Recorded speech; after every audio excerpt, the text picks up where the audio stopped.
Hello everyone, আজকে আমি একটি সিম্পল মাছের ঝোলের রেসিপি শেয়ার করব। এর জন্য কয়েক পিস মাছ নিয়ে নিয়েছি। এবার এর মধ্যে দিয়ে দেব কিছুটা লবণ আর দেব হলুদ গুঁড়ো। মাছটাকে ভালোভাবে লবণ হলুদ দিয়ে ম্যারিনেট করে রেখে দেব কিছুক্ষণ। মাছটা সাইডে রেখে বাকি রান্নাটা দেখে নেব। এবার একটা কড়াইয়ে দিয়ে দেব বেশ কিছুটা সর্ষের তেল। তেলটা খুব ভালোভাবে গরম করে নিতে হবে। তেলের মধ্যে থেকে ধোঁয়া উঠতে শুরু করলে এর মধ্যে নুন হলুদ মাখানো মাছগুলো একে একে দিয়ে দিতে হবে। মাছগুলো ভাজা হতে থাক, ততক্ষণ কিছু সবজি কেটে নেব। নিয়ে নিয়েছি আলু, পেঁপে, একটা টমেটো আর কয়েকটা চেরা কাঁচা লঙ্কা। মাছগুলো সুন্দর ভাজা হয়ে গেছে, এবার এগুলোকে একে একে তুলে নেব। ওই মাছ ভাজা তেলের মধ্যেই দিয়ে দেব বিউলি ডালের বড়ি। বড়িগুলোকেও লাল লাল করে ভেজে নিতে হবে। বড়িগুলো সুন্দরভাবে ভাজা হয়ে গেলে এগুলোকেও তুলে রেখে দেব।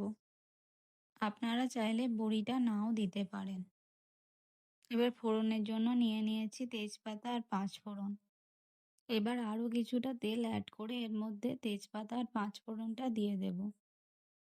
ফোড়নটা ভাজা হয়ে গেলে এর মধ্যে দিয়ে দেব আগে থেকে ধুয়ে কেটে রাখা আলু। সাথে দিয়ে দেব কেটে রাখা পেঁপে। আপনারা আপনাদের পছন্দ মতো সবজি দিয়ে এটা করতে পারেন। এখন এর মধ্যে কিছুটা হলুদ অ্যাড করে দেব। এবার হলুদটা দিয়ে ভালোভাবে মিশিয়ে নিয়ে আলু পেঁপে হালকা করে ভেজে নিতে হবে। আলু পেঁপে হালকা ভাজা হয়ে গেলে এর মধ্যে দিয়ে দেব কেটে রাখা টমেটো। টমেটোটা দিয়ে আরও কিছুক্ষণ নাড়াচাড়া করে এর মধ্যে দিয়ে দিতে হবে বাকি মশলা। প্রথমেই এর মধ্যে দেব আদা বাটা, আর দেব জিরে গুঁড়ো, ধনে গুঁড়ো, ঝালের জন্য লঙ্কা গুঁড়ো, আর দেব আরও কিছুটা হলুদ। এবার সব কিছু দিয়ে ভালোভাবে নাড়াচাড়া করে এগুলোকে মিশিয়ে নিতে হবে। এখন সময় নিয়ে যতক্ষণ না মশলা থেকে কাঁচা গন্ধ চলে যায় ততক্ষণ এটাকে কষিয়ে নেব। আর এর সাথে লবণটাও এখন অ্যাড করে দিতে হবে।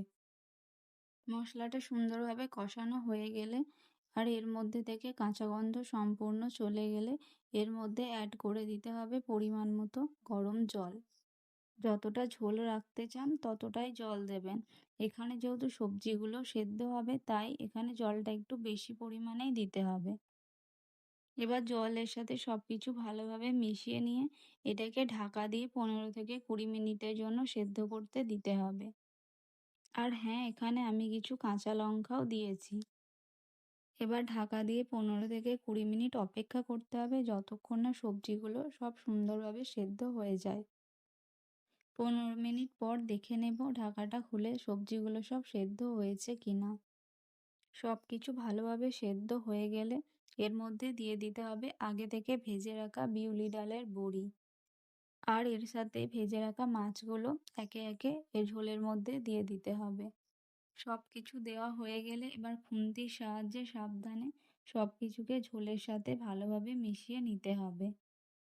এবার গ্যাসের ফ্লেম হাই করে মাছ আর বড়ি ঝোলের সাথে 5 থেকে 7 মিনিটের জন্য ভালোভাবে ফুটিয়ে নিতে হবে। ঝোলটাও যত ফুটবে এটার টেস্টও ভালো আসবে। 5 থেকে 7 মিনিট পর গ্যাসের ফ্লেম অফ করে পরিবেশন করুন মাছের ঝোলের এই সিম্পল রেসিপিটি। আশা করি এই সহজ রান্নাটি সকলেরই ভালো লাগবে। আজ আসি, টাটা।